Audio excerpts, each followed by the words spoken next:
তিন প্রভু বলে চিন্তা করছেন কলিজীবের কিভাবে উদ্ধার করা যায়, একখানা হরির নাম সংকীর্তন করা যায়।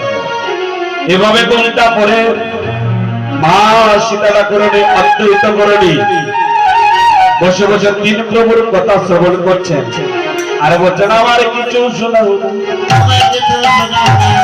আমায় কিছু শোনাও, তোরা কিসে করে আলাপ, আমায় কিছু শোনাও।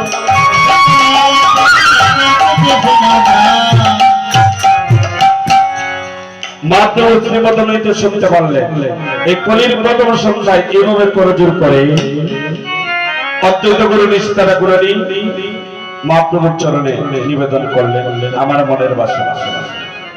বলে তুমি পারবে গো, আমন্ত্রণ করতে হয়, নিমন্ত্রণ করতে হয়, কত কিছু লাগে। বললেন পারবো দয়াময়, তুমি যদি কৃপা করো। মহাপ্রভু বললেন মা তুমি পারবে মা?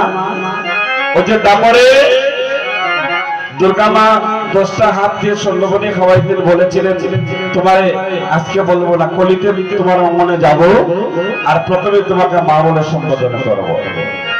এই আজ বললেন মা। যখন মা বললেন তখন সীতারা করেন বললেন পারবো। বলে আমন্ত্রণ করতে হয়, আমন্ত্রণ নিমন্ত্রণ তো আপনারা জানেন। নিমন্ত্রণ করলাম আমার মেয়ের ছেলের বিয়ে, মন চাইলে গেলেন, না গেলে নাই। আর আমন্ত্রণ গলে বস্ত্র করে আগেকার দিনে একটা সুপারি, একটা পান, কিঞ্চিত পরিমাণ অর্থ দিয়ে আমন্ত্রণ করা হইত। বচনে বলা হইতো, না হইলে হস্তে ধরে, না হইলে চরণে পড়ে, এটা আমন্ত্রণ। সীতারা করে বললেন আমি পারবো। এই কথা শুনে মা প্রভু বললেন শোনো মা, মাগো তুমি শোনো, শোনো ঠাকুরানী সীতা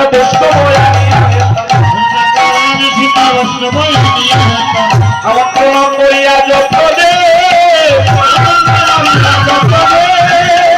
আমার প্রণাম করিয়া যত্ন দে।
মঙ্গলী কত হলে,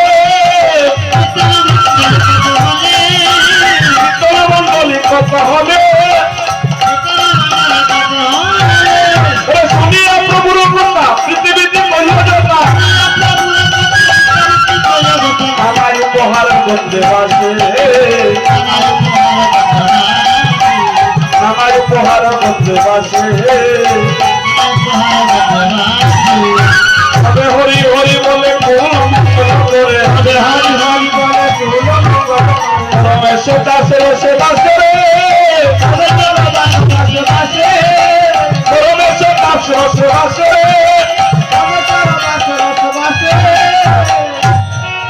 আরে বললে যে বৈষ্ণবের যেভাবে আমন্ত্রণ করবে কীর্তনীরও যেভাবে করতে হবে। আসলে অনেকে মনে করেন কীর্তনিয়া মনে হয় পেশা কীর্তন। আমার কীর্তন আর কোনোদিনও অভিলাষ আসিল না, কিন্তু ভক্তি আসলে মহাপ্রভুর চরণে। বাবা কীর্তন করতেন, ওনার সঙ্গে যাইতাম আর মহাপ্রভু কৃপা করে ফেললেন। আমি সৈনিকের চাকরি করে কীর্তন করা এটা বড় বড় দুঃসাধ্য ব্যাপার। এই জীবন দ্বারা ওইখানে বিকাশ আইছে, সৈনিকের চাকরি করে সে জানে, কিন্তু আপনাদের কৃপা বিদায় আপনাদের চরণে আসতে পারে। তো এটা আসলে মহাপ্রভুর কৃপা। তাহলে এইভাবে বৈষ্ণব আমন্ত্রণ করতে হবে। আর কি করলেন?